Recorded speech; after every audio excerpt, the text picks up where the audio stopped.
இந்தியாவில் மீண்டும் சமையல் எரிவாயு கட்டுப்பாடு வரப்போகுதா, பெட்ரோல் டீசல் விலை உயரப்போகுதா அப்படின்னு பல விஷயங்கள் ஓடிக்கிட்டு இருக்கு.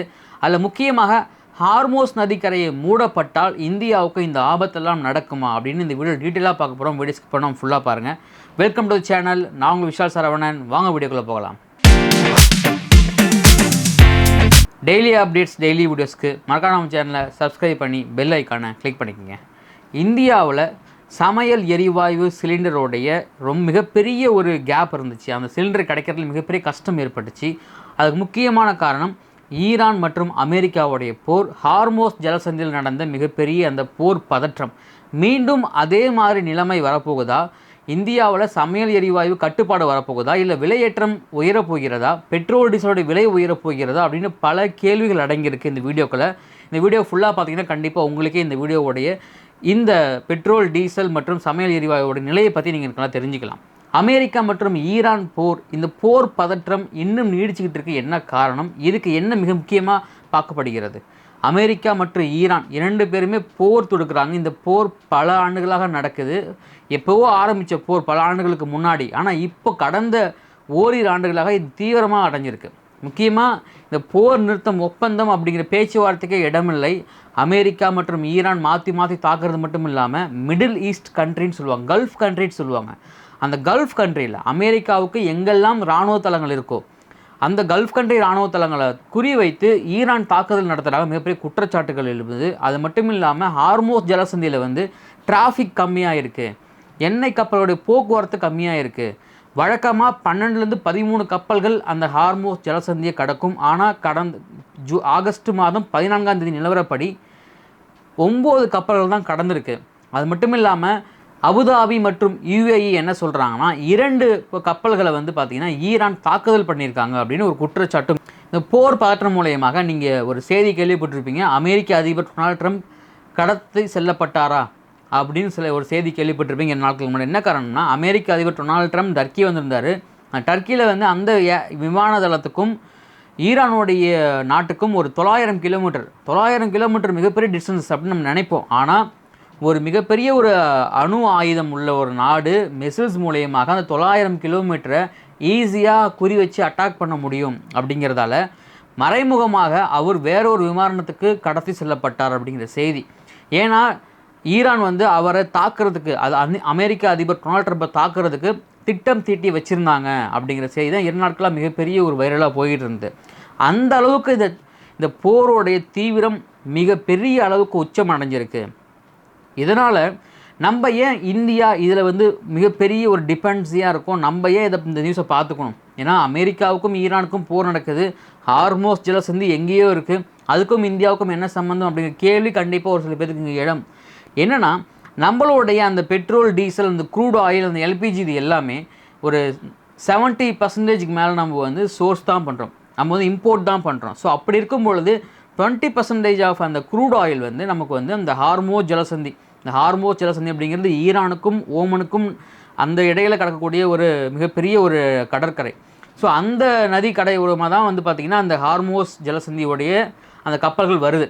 ஸோ அதில் தான் நமக்கு நிறைய விஷயங்கள் பேக்கப் ஆகுது. அப்போது ட்ரேட், இந்த க்ரூட் ஆயிலில் இன்வெஸ்ட் பண்ணுறவங்க, அந்த க்ரூட் ஆயிலில் பிஸ்னஸ் பண்ணுறவங்க, இது எல்லாமே இப்போ என்ன பண்ணுவாங்கன்னா, இந்த பதட்டத்தின் காரணமாக நிறைய பேர் இதை பதுக்கி வைக்க நினைப்பாங்க. ஆனால் என்ன நடக்குதுன்னா, வழக்கத்துக்கு மாறாக இன்வெஸ்டர்ஸ் அதிகமாகிட்டாங்க அப்படிங்கிறாங்க. ஸோ இன்வெஸ்டர்ஸ் அதிகமானதால் அந்த பேரல் ரேட்டு 88.75 மில்லியன் இருக்குது அப்படிங்கிறாங்க. அப்போ இது 100 மில்லியன் போகிறதுக்கு நிறைய வாய்ப்புகள் இருக்குது. அப்போ 100ம் போகலாம், 120 மில்லியன்ஸும் போகலாம் அப்படிங்கிறாங்க. அப்படி போகும்பொழுது நமக்கு இன்னும் ரேட் அதிகமானால், நம்ம கொடுத்து வாங்குறதோடைய ரேட் அதிகமாகும்போது, கன்சியூம் ரேட் அதிகமாகும்போது, அந்த கன்சியூம் நம்ம ரேட் வாங்குறதே அதிகமானால் அதுக்கு டேக்ஸு, பர்சன்டேஜி, அதோடைய எல்லாமே சேர்த்து ஒரு மக்களுக்கு வரும்பொழுது, பெட்ரோல் டீசல்லாம் மக்களுக்கு வரும்பொழுது அதோடைய ரேட் இன்னும் அதிகரிக்கும். இந்த நிலைமை இப்படியே போகுமான்னு கேட்டால் இந்தியாவுக்கு அவ்வளோதான். இதுக்கப்புறம் வேறு சோர்ஸ்கள்னு கேட்டால் இருக்குது. இந்தியாவுக்கு மற்ற சோர்ஸ்களும் இருக்குது, இது மட்டுமே சோர்ஸ் கிடையாது.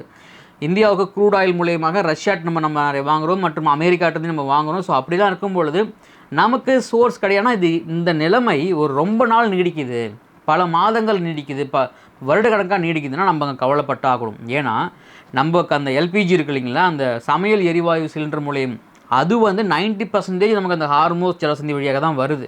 ஸோ அப்படி இருக்கும் பொழுது அந்த தடை ஏற்பட்டால் நமக்கு இதை யோசித்து தான் ஆகணும்.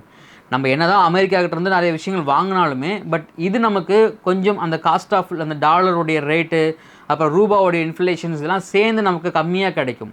அப்போது அந்த எல்பிஜி தான் மிகப்பெரிய ஒரு தட்டுப்பாடு ஏற்படும் அப்படிங்கிறாங்க. ஒரு 3 மாதத்துக்கு முன்னாடி இன்னமும் ஒரு சில இடங்களில் சமையல் எரிவாயுவில் அந்த ஹோட்டலில் இருக்கக்கூடிய சிலிண்டர்ஸ் கிடைக்கல அப்படிங்கன்னா செய்திகள் வருது.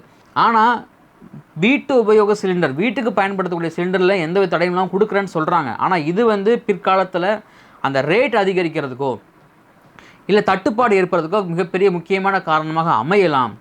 மிகப்பெரிய ஒரு வருத்தமாகவே இது உலக நாடுகள் பார்க்குறாங்க. இந்தியா மட்டும் கிடையாதுங்க. இந்த ஹார்மோஸ் ஜலசந்தி மூலியமாக நிறைய நாடுகளில் அந்த க்ரூட் ஆயில் அப்படிங்கிற விஷயம் வந்து மிகப்பெரிய ஒரு விஷயமாக பார்க்கப்படுது. அண்ட் அதுக்கு நிகராக தங்கத்தோடைய விலையும் அதிகரிக்க போகுது. அண்ட் இந்தியா அண்ட் டாலருடைய மதிப்பும் வீழ்ச்சி அடைய போகுது. வீழ்ச்சி அடைஞ்சிட்டே தான். அண்ட் இது மூலியமாக இந்தியாவுடைய பங்குச்சந்தையில் மிகப்பெரிய மாற்றங்கள் இருக்குது. அண்ட் பங்குச்சந்தை ரொம்ப வேகமாக சரிவை நோக்கி போயிட்டே இருக்குது அப்படின்னு. ஸோ இது எல்லாம் சேர்ந்து தான் ஒரு நாடு 2 நாடுகள் உலகம் ஃபுல்லாகவே ஆட்டி படைக்குது. அமெரிக்கா மற்றும் ஈரான். இந்த 2 நாடுகளும் சண்டையை நிறுத்தாதா அப்படின்லாம் நமக்கு தெரியாது. ஏன்னா இது வந்து ஒரு ஈகோ கிளாஷ் மாதிரி ஆயிடுச்சு. இந்த ஹார்மோஸ் ஜலசந்தி யார் கட்டுப்பாட்டில் இருக்குது? அமெரிக்கா என்ன சொல்கிறாங்கன்னா எங்கள் கட்டுப்பாட்டில் தான் முழுசாக இருக்குது அப்படிங்கிறாங்க. ஆனால் ஈரான் என்ன சொல்கிறாங்க எங்களை மீறி அங்கே எதுவும் நடக்காது அப்படிங்கிறாங்க. அப்போ மாறி மாறி சொல்லும் பொழுது அப்போ இது வந்து ஒரு அதிகாரத்தை நோக்கி நகருது. அதிகாரத்தை நோக்கி நகரும் பொழுது அப்போ இந்த பிரச்சனை ஒரு ஈகோ கிளாஷாக மாறுது. அதுதான் இங்கே மிகப்பெரிய விஷயமாக பார்க்கப்படுது. அப்போ இந்தியா போதுமான அளவுக்கு இப்போதைக்கு crude oil and LPG gas வச்சுருந்தாலுமே பட் இது எவ்வளோ நாளைக்கு நீடிக்கும்? ஏன்னா நம்ம பாப்புலேஷனில் மிகப்பெரிய கண்ட்ரிஸ், நமக்கு வந்து நிறைய செயல்பாடுகள் தேவைப்படும். அது ஹார்மோஸ் ஜலசந்தியில் கப்பல்கள் வந்துக்கிட்டே இருந்தால் தான் நமக்கு தடை இல்லாமல் நம்ம வந்து கொடுக்க முடியும். அப்போ ஆல்டர்னேட் சோர்ஸ் நம்ம நம்பி போகிறோம் அப்படின்னா அப்போ அங்கே அந்த கேப் இருக்குது இல்லைங்களா? ஸோ அதை வந்து நமக்கு வந்து அந்த கேப்பை ஃபில் பண்ணுறதுக்கு இங்கே எதுவுமே இருக்காது அப்படிங்கிறாங்க. ஸோ அப்போ அரசாங்கங்கள் மக்கள் அவதிப்படக்கூடாது நிறைய விஷயங்களை வந்து அவங்க கையாண்டாலுமே பட் ஒரு சில விஷயங்களை வந்து யாராலையுமே தடுக்க முடியாது அப்படிங்கிறது இங்கே மிகப்பெரிய விஷயமாக பார்க்கப்படுது. அப்போ நம்ம இங்கே என்ன நினைக்கணும்னா இப்போ உடனடியாக பெட்ரோல் டீசல் விலை உயருமா? இப்போ உடனடியாக இப்போ இந்த வந்து கேஸ் சிலிண்டர் வந்து கிடைக்காம போகுமா அப்படின்லாம் கிடையாது. உடனடியாக நடக்கிறதுக்கு வாய்ப்புகள் மிக மிக மிக குறைவு.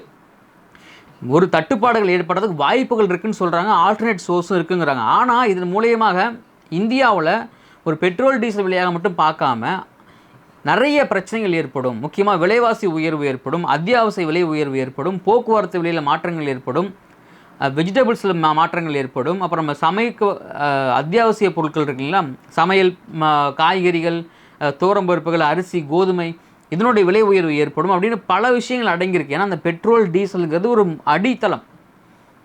ஒரு டிரான்ஸ்போர்ட் இருந்தால் தான் ஒரு இடத்துலேருந்து ஒரு இடத்துக்கு பொருளை நம்ம எடுத்துகிட்டு போக முடியும். அப்போ அந்த டிரான்ஸ்போர்ட்டுக்கு தேவையான பெட்ரோல் டீசல் இதனுடைய விலை ஏற்றம் ஏற்படும் பொழுது ஆட்டோமேட்டிக்காக மற்ற விலைகளும் அதன் சார்பாக ஏற்றம் ஏற்படும். ஆனால் அது மட்டும் இல்லாமல் சமையல் எரிவாயு இன்றைக்கி பெரும்பான்மை மக்கள் அனைவருமே சமையல் எரிவாயு சிலிண்டரை யூஸ் பண்ணுறாங்க. இந்த ஹோட்டல்ஸ்கள் நிறையா இருக்குது. ஹோட்டல்ஸை நம்பி நிறைய மக்கள் இங்கே வாழ்கிறாங்க, நிறைய பேச்சுலர்ஸ் அங்கே இருக்காங்க. ஸோ அப்படி இருக்கும் பொழுது இது இந்தியாவுக்கு மிகப்பெரிய அச்சுறுத்தலாக ஏற்படும் அப்படிங்கிற பயம் ஏற்படுது.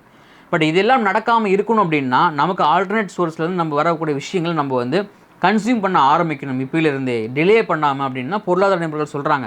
ஸோ நம்ம இங்கே என்ன பண்ணணும்? நம்ம மக்களாக இருக்கோம். நான் வந்து காமன் மேன், நான் வந்து மாச சம்பளம் வாங்குற பர்சன். நம்ம என்ன பண்ணணும்னா செய்திகளை நம்ம உடனுக்குடன் தெரிஞ்சுக்கணும். உண்மையான செய்திகள் எது, இல்லை வாட்ஸ்அப் வதந்திகளை நம்பி பயப்படாமல் பதட்டமடையாமல் அஃபிஷியலாக செய்திகள் என்ன சொல்கிறாங்க, என்ன விஷயங்கள் நடக்குது, நமக்கு என்ன நடக்குது, நம்ம இதை எப்படி கவனிக்கணும் அப்படின்னு நம்ம வந்து ஒரு அவேர்னஸாக இருக்கணும் நம்ம. ஸோ அதுக்காக பதட்டமடையாமல் கண்டிப்பாக அரசாங்கங்கள் மக்களுக்கான அரசாங்கம் தான். ஒரு சில விஷயங்களில் மக்களுக்கான விஷயங்களை அவங்க செய்யாமல் போனால் மக்கள் போராடி அவங்க வாங்குவாங்க. நம்ம என்ன இந்தியா வந்து மிகப்பெரிய ஜனநாயக நாடு. ஸோ அப்படி இருக்கும் பொழுது நமக்கு கண்டிப்பாக நமக்கான விஷயங்கள் கிடைக்கும். அதனால் நம்ம வந்து இந்த மாதிரி விஷயங்கள் நம்ம தெரிஞ்சுக்கணும். இதை கடந்து போகாமல் ஈரானுக்கும் அமெரிக்காவுக்கும் போர் நடக்குது, இதில் நம்ம ஏன் இதை போய் விட்டு கவனிக்கணும் அப்படின்னா கண்டிப்பாக நம்மளும் கவனிக்க வேண்டிய அவசியம் இருக்குது. நேரடியாகவோ மறைமுகவோ நமக்கும் பாதிப்புகள் இருக்குது. கண்டிப்பாக இந்த செய்தியை உங்களுடைய ஃப்ரெண்ட்ஸ் உங்களோட ஃபேமிலிக்கு ஷேர் பண்ணுங்கள். அவங்களும் பார்த்து தெரிஞ்சுப்பாங்க என்ன நிலைமையில் இப்போ இருக்குது அப்படிங்கிறத. ஸோ கருத்துக்களை கமெண்ட்டில் பதிவு பண்ணுங்கள். அண்டு இந்த விஷயம், இந்த பெட்ரோல் டீசல் விலை, இந்த சமையல் எரிவாயு சிலிண்டர் ஒருவேளை தட்டுப்பாடு ஏற்பட்டால் என்ன அரசாங்க நடவடிக்கை எடுக்கலாம் அப்படிங்கிற கருத்தில் கமெண்ட்டில் பதிவு பண்ணுங்கள். நடக்குமா நடக்காது அப்படிங்கிறதையும் கருத்தில் கமெண்ட்டில் பதிவு பண்ணுங்கள். இந்த வீடியோ பிடிச்சிருந்தா உங்கள் ஃப்ரெண்ட்ஸ் அண்ட் ஃபேமிலிக்கு ஷேர் பண்ணுங்கள் அண்ட் லைக்ஸ் பண்ணுங்கள். முக்கியமாக ஹைப் ஒன்று பண்ணுங்கள். டெய்லி வீடியோஸ்க்கு நம்ம சேனலை சப்ஸ்கிரைப் பண்ணி பெல் ஐக்கானை கிளிக் பண்ணுங்கள். மீண்டும் அடுத்தது சந்திக்கிறேன். நான் உங்கள் விஷால் சரவணன். நன்றி, வணக்கம்.